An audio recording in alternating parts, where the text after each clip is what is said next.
Hi, this is Hanja Master and welcome to my channel. This channel aims to introduce Hanja primarily to learners of Korean to make them understand the Korean language more and learn the language more effectively.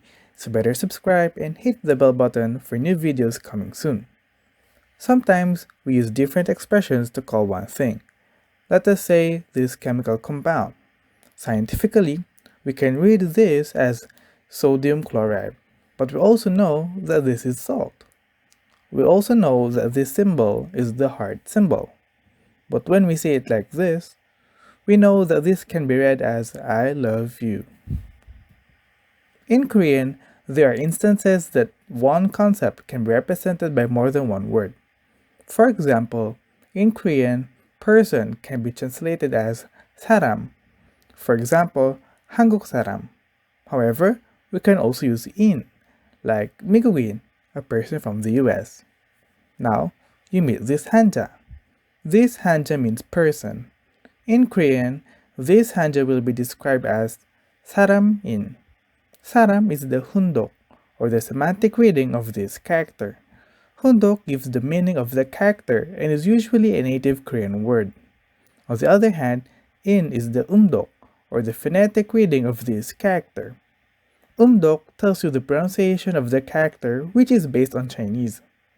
Keep in mind that the Chinese-based readings of Hanja can be different from the pronunciations we can find from modern Chinese varieties such as Mandarin, Cantonese, Hokkien, and so on, since these Chinese-based readings were introduced to Korean hundreds of years ago, and a lot of changes had happened since then.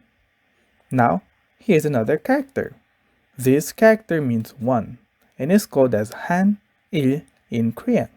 Han is the Hundok, and Il is the Eumdok.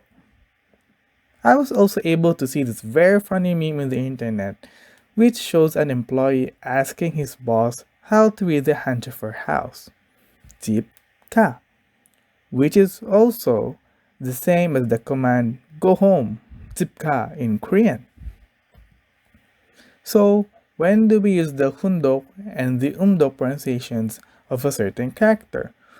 Well, we are lucky since Korean is not like Japanese anymore that still uses Chinese characters in everyday writing and makes semantic and phonetic readings in one sentence.